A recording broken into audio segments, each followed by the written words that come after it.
Hey friends, Matt here from Honeywood Hobby.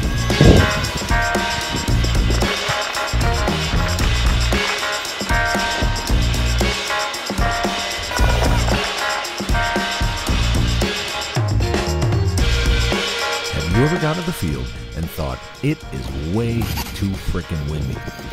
Well, in the past few months of learning how to fly, I have felt that 90% of the time. Anything over 5 to 7 can be intimidating, especially if you're forced to land and take off with a crosswind.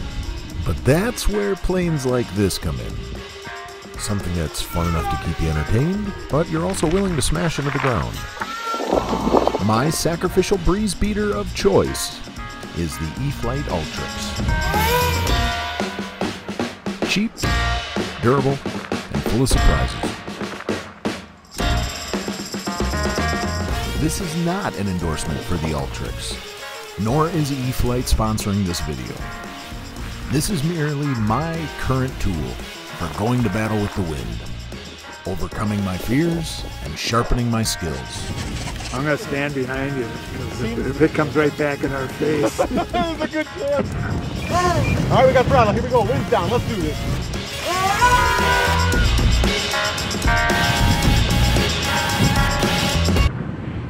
I lost her.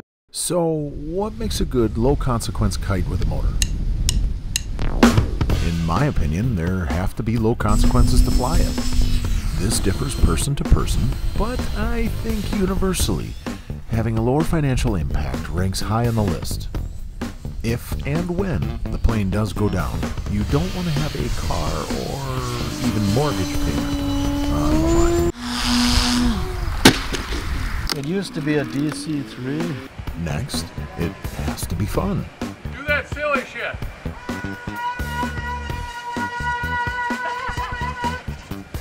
Do it longer. Wow. Do it longer. I gotta be on the free. I picked this plane up for $100.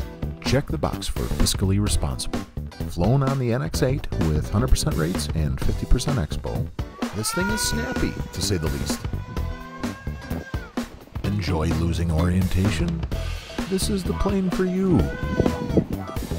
While being as hard to see as a fart in a movie theater, this plane's slow flight characteristics are fantastic.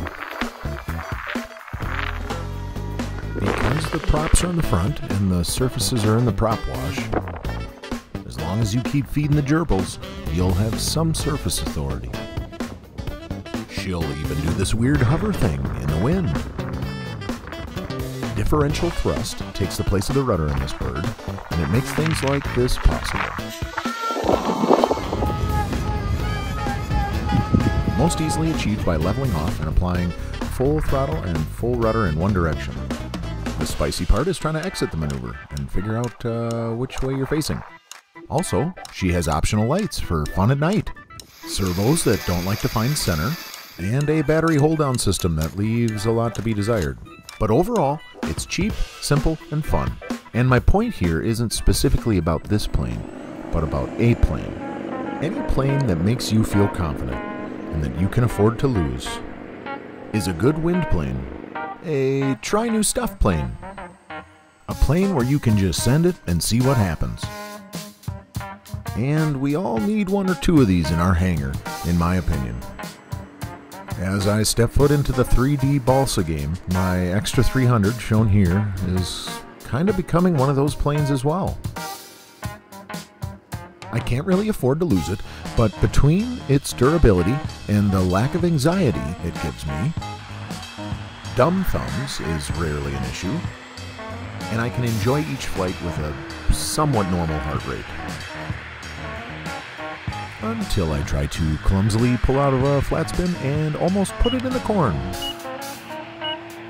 When I started flying, I knew wind was going to be an issue, especially in fall like it is right now. I'm not one that likes to be limited when it comes to practicing and learning. For heaven's sakes, I built a fully lit 10-scale off-road track in the backyard for our buggies and short course trucks. And I may or may not have shoveled it in the winter before. So naturally, having an airframe that I can chuck into a 20-mile-an-hour headwind and not feel absolutely terrified and too paralyzed to fly seems like the proper solution. Progression is one of the things that we seek, isn't it? Alongside entertainment and fun and camaraderie and all that other good stuff. You got it. It's like grass, green side up. So why be held back by something we can't control? Why not weigh the odds, get yourself a affordable, dispensable plane, and send it?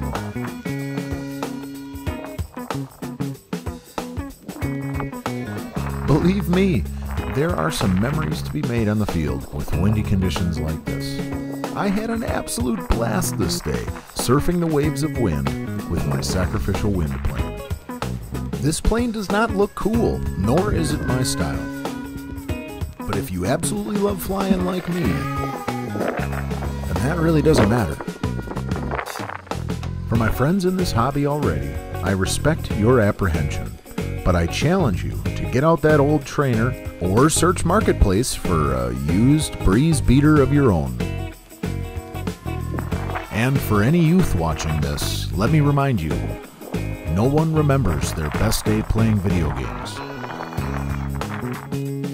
Tell us your stories of flying in the wind or sketchy situations in the comments below. What is the maximum wind speed that you'll fly in? What motivates you? Yeah. Consider liking and subscribing if you enjoyed. But most importantly, keep trying hard things. Clear skies, and God bless.